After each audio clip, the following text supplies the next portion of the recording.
巴里巴正式加盟曼聯，但係我反而覺得呢單轉會最值得講嘅唔係6500萬鎊抵唔抵，而係點解1年前白禮頓1億先肯放人，去到今年竟然肯打個7折賣俾曼聯？係白禮頓做蝕本生意，定係佢哋其實知道一樣曼聯未必睇到嘅嘢？如果你覺得巴里巴嚟到可以即時解決曼聯中場嘅問題，咁可能你就真係太過樂觀啦。要明白白禮頓點解肯打個7折賣俾曼聯，冇錯，佢而家得22歲，好後生，好有潛質。而事實就係巴里巴上季喺白禮頓嘅表現真係踢得差咗。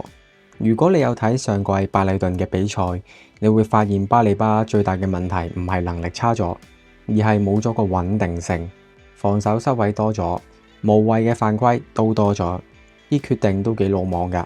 由前一季嗰個令人覺得好有潛力嘅中場，變成一個成日令人好擔心幾時犯錯嘅球員。呢一切都關曼聯1年前想買佢白禮頓唔賣開始嘅。佢個心一早唔喺白禮頓，想去曼聯已經係公開嘅秘密。佢冇心留隊，加上而家韌帶受傷，最快都要9月尾10月初先可以復出。就算好返，以佢目前嘅心態同狀態，都只會重現翻上季浮浮沉沉嘅表現。所以白禮頓高層唔係傻嘅，佢哋知道咁樣落去呢，巴里巴嘅身價只會不斷貶值。所以而家對佢有興趣嘅球隊都得翻曼聯一隊。最尷尬嘅係，自從上年買唔到之後，今季曼聯高層都當巴里巴只係 Plan B， 甚至只係 Plan C 嘅啫。如果等到佢身價插到谷底呢，不如趁而家都仲叫有價有市，寧願忍痛打個7折，6500萬鎊加500萬鎊 add on 賣去曼聯。但問題就係曼聯明知佢上季踢得衰，明知佢有傷，咁點解都仲肯買佢呢？可以咁講，今季曼聯對巴里巴其實真係冇太大嘅興趣。曼聯真正想揾嘅係一個6號位，正宗嘅6號位，可以控制節奏、傳控出色，同時可以保護後場嘅中場。佢哋將出價買曹亞文尼，但係點知最後洛迪去咗巴塞，咁冇辦法啦，皇馬係唔會放人嘅啦，一定。所以大家都知道 Ineos 入主曼聯之後呢，佢哋嘅買人準則，第一要喺英超證明過自己，第二死都唔會再俾水魚價。今個轉會窗嘅成交價呢，其實好得人驚嘅。中場嚟講，安達臣1.15億去曼城。曼城都就快1億買到里爾嘅保亞迪，呢單 deal Here we go 咗噶啦，等簽字影相嘅啫。而熱刺就買咗東拿利、N 費，加埋都使咗差唔多2億。曼聯一開始都有問價其他球員嘅，好似阿當和頓咁啊，但係水晶宮一開價就係1億。既然 Ineos 買唔到曹亞文尼，佢哋就把心一橫，轉去買比較平嘅巴里巴。對於 Ineos 嚟講呢，呢單轉會咧係完全合乎佢哋今季嘅轉會策略，高性價比，證明過有能力踢英超。曼聯今個暑假轉會窗 total 暫時使咗1.5億，打包咗泰利文斯、山道士同埋巴里巴，呢3個中場都係踢過英超嘅，唔貴嘅。而家曼聯成個中場咧都完全改頭換面啦。不過一樣還一樣，點解呢3位新加盟嘅中場都係冇解決到卡斯美路離隊嘅問題？冇 upgrade 到之餘，反而可能今季係有 downgrade 咗。巴里巴嘅加盟冇錯，中場嘅板凳深度厚咗，佢可以令到曼聯嘅中場更加有活力，中路嘅防守應該會好啲嘅。我哋可以睇下第一場輸俾狼隊嘅比賽，我哋已經睇到山道士係未夠可靠踢正選啦。但係巴里巴都係做唔到卡斯美路嘅工作，冇錯，卡斯美路係老咗，喺曼聯佢嘅後期嚟講啦。佢嘅體能都開始跟唔上㗎啦，防守有時都會有啲蝦碌嘅情況。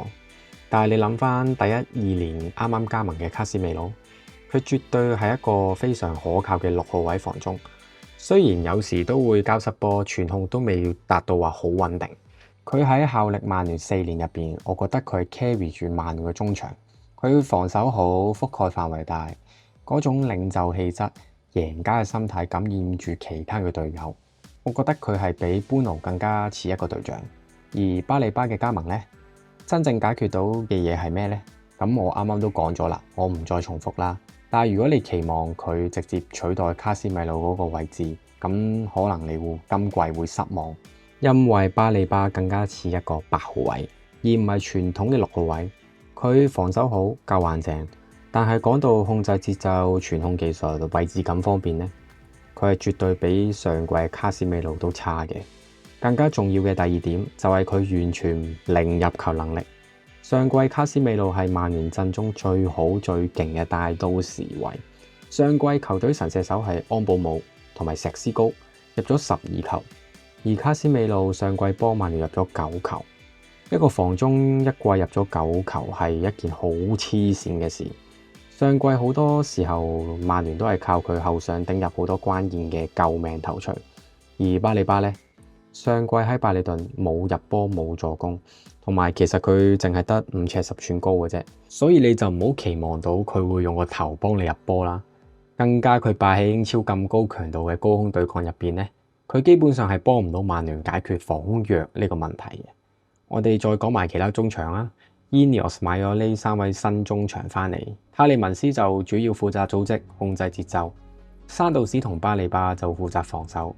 但係事實上，除咗跑動活力可能會比以前好咗之外啦，組織方面有泰利文斯 hold 住個場，但係呢3個人嘅入球能力近乎零，防空能力都非常之差，防守嘅可靠性都可能未必夠卡斯米魯好。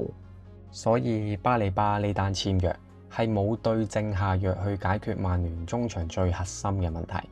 可能由卡斯米魯離隊而曼聯又買唔到曹亞文尼嗰一刻開始呢，就已經注定咗今年係會有呢一個結局㗎啦。不過我唔想太過怪責曼聯嘅管理層，市面上真係好少有，就算有好似曹亞文尼呢一 type 嘅球員呢，本身球員可能都唔會想嚟曼聯嘅。呢筆交易之所以會成事呢，唔係因為巴里巴真係好啱曼聯，好啱佢哋而家可以即插即用，而係曼聯喺冇得選擇之中，佢已經係最好最 match 到 budget 嘅 Plan B 人選嚟。而佢嘅地標戰，曼聯球迷都可能要等一下啦，因為巴里巴韌帶嘅受傷呢，最快都要9月尾10月初先可以復出。哇！聽到呢度可能你會覺得，哇，講完佢咁多缺點，上季又踢得差，又未必可以即時解決到中場嘅問題，仲要而家受傷喎，咁係咪真係曼聯亂咁買人呢？咁先唔好咁悲觀住先。老實講，呢筆轉會呢就好考驗卡域克嘅功力啦。究竟佢有冇能力令球員進步呢？大家記得卡域克球員時期係踢咩位？卡域克係踢中場。後生一輩嘅球迷可能冇睇過佢踢波，咁我簡單講講佢球員時代係咩風格，大概實力去到邊，戴翻個頭盔先。你可以唔認同我嘅，但我一直都覺得球員時代嘅卡域克就係弱化版嘅卻奧斯，佢係一個俾人低估嘅傳控型中場，佢係球隊嘅節拍機，一個好聰明、好食腦嘅球員嚟，類似泰利文斯嘅風格，當然就完全冇得同卡域克比。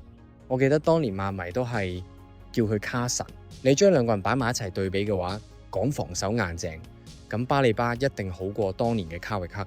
但係講到用波分波，球商係完全冇得比，用卡域克嚟同巴里巴比，即係侮辱咗卡域克。呢方面咁啱就係巴里巴最弱、最需要進步嘅一環。我哋先樂觀啲咁諗，如果卡域克真係可以教好巴里巴，教好佢用多啲路踢波，令到佢踢法更加沉實，咁巴里巴就真係好恐怖，佢就會搖身一變，變成一個同時兼具傳控同防守掃蕩嘅中場。佢短期內未必會幫到曼聯好多，佢本質上係一筆長遠投資，但係如果俾2-3年時間，卡域克去調教佢，如果教得好佢個上限一定非常之高，絕對值得曼迷期待。不過講到呢度，我想先一盆冷水淋落你度先。曼迷先唔好除褲住，因為以曼聯高層一貫咁短視嘅作風，佢哋會唔會俾到2-3季卡域克去教先？我覺得巴里巴呢單簽約都幾好，我會俾7.5分，扣個2.5分就係未來嘅不確定性，同而家都唔係曼聯最需要嘅類型。不過好過冇簽人，我覺得佢一定好過山道士。今個轉會窗重組咗條中場線，公道咁講，高層已經算係做到最好，買唔到曹亞文尼、安達臣。你冇得怪佢哋，鬼叫曼聯嘅吸引力冇曼城、阿仙奴咁大咩？相信下一步就係買中堅同左閘。睇完第一場對侯城，睇到真係唔開胃，就睇下買到巴迪定係荷爾。如果咩人都買唔到，咁曼迷都係求神拜佛，唔好咁大期望。最後想問大家一個問題，你會想買到巴迪定荷爾？留言話我知你嘅睇法。如果鍾意條片，可以 like、share 同 subscribe channel。我哋下條片見。